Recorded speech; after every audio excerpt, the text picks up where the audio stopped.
જુઓ, આ ચૂલા પર બની રહેલા ફરસાણને જોતા જ લાગશે કે આ કોઈ મીઠાઈની દુકાન છે, જ્યાં લોકો સાતમ આઠમ માટે ફરસાણ બનાવી રહ્યા છે. પરંતુ હકીકત કંઈક અલગ જ છે. જી હા, આ છે સોમનાથનું લોઢવા ગામ. આ ગામમાં છેલ્લા 3 વર્ષથી સરપંચ દ્વારા ગરીબોના 700 જેટલા ઘરોમાં મીઠાઈ ફરસાણ વિતરણ થાય છે, એ પણ વિનામૂલ્યે. અને એ પણ તેમના ઘરે જઈને તેમને હાથોહાથ આ ફરસાણ આપવામાં આવે છે.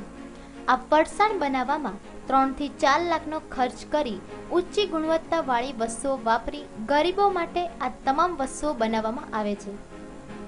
માત્ર આટલું જ નહીં, પરંતુ તમને જાણીને નવાઈ લાગશે કે આ તમામ ખર્ચ ઉઠાવે છે ગામના સરપંચ. તો ચાલો મળીએ આ ગામના સેવાભાવી સરપંચને અને સાંભળીએ કે તેમણે આ પ્રણાલી કેવી રીતે અને કેમ શરૂ કરી. હું આ જન્માષ્ટમી પ્રસંગે મારા ગામની અંદર છેલ્લા 3 વર્ષથી હું આ જન્માષ્ટમી ફરસાણનું વિતરણ કરું છું.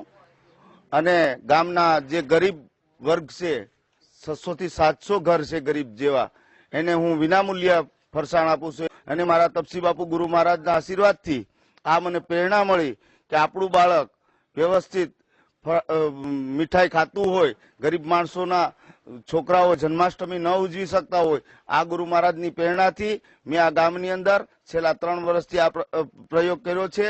અને ગરીબ માણસોને ઘરે ઘરે જઈ મારા છોકરાઓ દ્વારા આ બધી કાર્યવાહી પૂરી કરીએ છીએ. આ જન્માષ્ટમીની અંદર રજા સ્કૂલમાં હોવા છતાં પણ સ્કૂલના બાળકોને એટલો ઉત્સાહ હોય કે અમારા ગામની અંદર જન્માષ્ટમી મનાવી. સરપંચ આવું કાર્ય કરે છે તો સેવાભાવી એ છોકરાઓ પણ આ મારા કાર્યમાં જોડાય છે. આ ભગીરથ કાર્યમાં ગામના લોકો અને બાળકો પણ જોડાય છે અને પોતાની સેવા આપે છે. તૈયાર થયેલા ફરસાણને પેક કરવામાં આવે છે અને તે બાદ આ ફરસાણને એક વાહનમાં ભરીને સરપંચ પોતે ગામના ગરીબ લોકોને ફરસાણનું વિતરણ કરે છે અને સાચા અર્થમાં જન્માષ્ટમીનો પર્વ ઉજવે છે.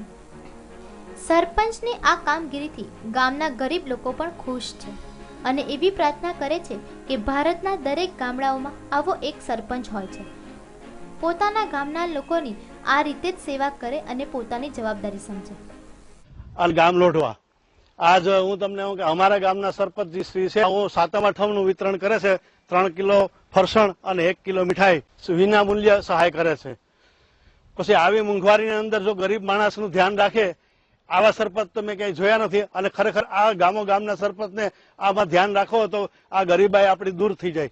અને ગરીબાઈ હું તમને ગામના સરપંચને ખરેખર ધ્યાન દેવું જ જોઈએ. એમ જન્માષ્ટમી આવે ત્યારે લોકો દહીં હાંડીના કાર્યક્રમો કરીને ભગવાન કૃષ્ણના જન્મદિવસની ઉજવણી કરે છે. પરંતુ ભગવાન કૃષ્ણએ પણ ગોકુળવાસીઓ માખણ મિશ્રી ખાય તે માટે ગોપીઓને દૂધ, દહીં અને માખણ મથુરા લઈ જતી રોકી હતી. તે આપણે સૌ કોઈ જાણીએ છીએ. ત્યારે સોમનાથના લોઢવા ગામના સરપંચ સાચા અર્થમાં જ જન્માષ્ટમીનો પર્વ ઉજવીને ભગવાન કૃષ્ણએ બતાવેલા માર્ગ પર ચાલ્યા છે તેમ કહીએ તો કંઈ જ ખોટું નથી. Bureau report, news online, Gir Somnath.